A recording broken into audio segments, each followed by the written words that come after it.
Hello, ghost hunters. Let's talk about how to get this, the perfect game.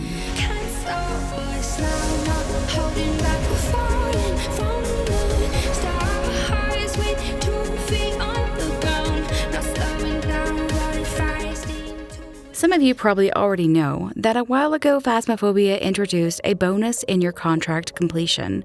This investigation bonus is affected by the multiplier, and thus you might be wondering what turns this into a perfect investigation. If you think you already know, no worries, I've got tips for how to make each step easier.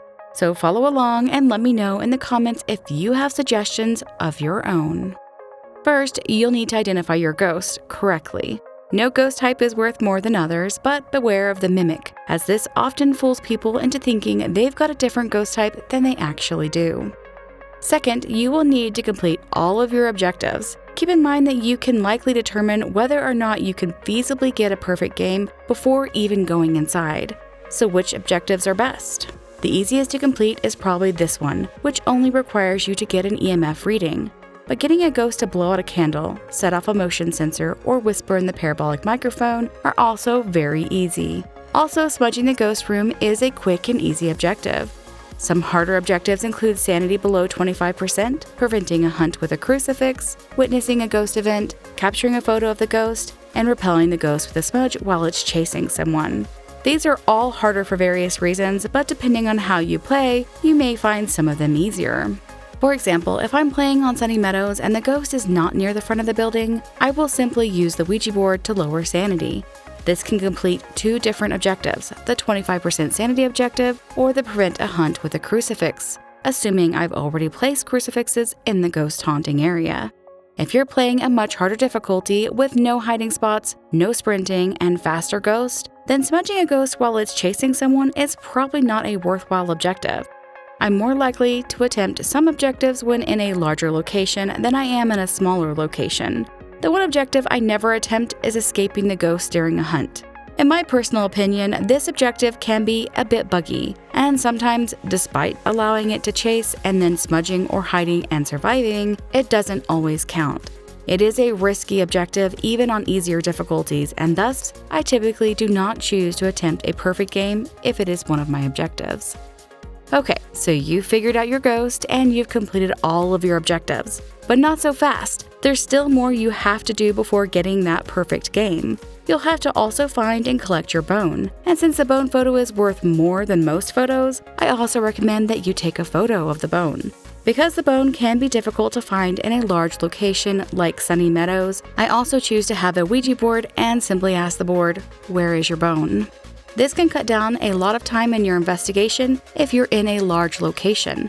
But remember that the player asking the question will receive a drop in sanity by 40. For this reason, I don't use the Ouija board at all when playing by myself or with just one other player. I also don't use the Ouija board on a small location, as it's fairly simple to check each room for the bone. And finally, you must fill your journal with 3-star photos. Only 10 photos show in the journal, and only these 10 will earn you money. So if you are your team photographer, then you likely feel frustration toward this part of the perfect investigation. Trust me, anyone who's taken more than a few photos in Phasmophobia understands why you feel this way. So let me give you some options of things to photograph that will give you higher success. Remember, I said I choose to have a Ouija board in my locations, whether or not I use it.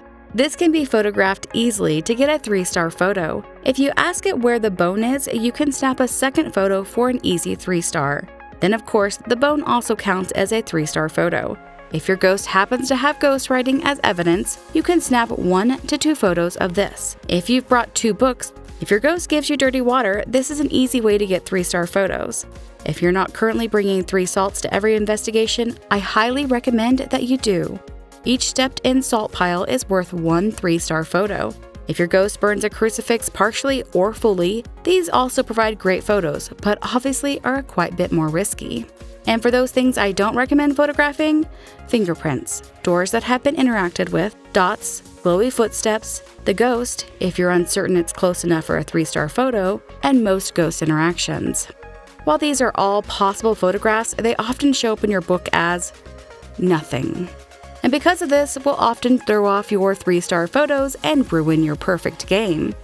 Okay, so some of you may be wondering what I do in a case where my ghost is a wraith, so no footsteps, and not in a bathroom. Well, this goes back to that Ouija board. It is helpful to know which questions drop your sanity the most. If I can get away with a Marco or a knock knock, then this is my obvious go-to.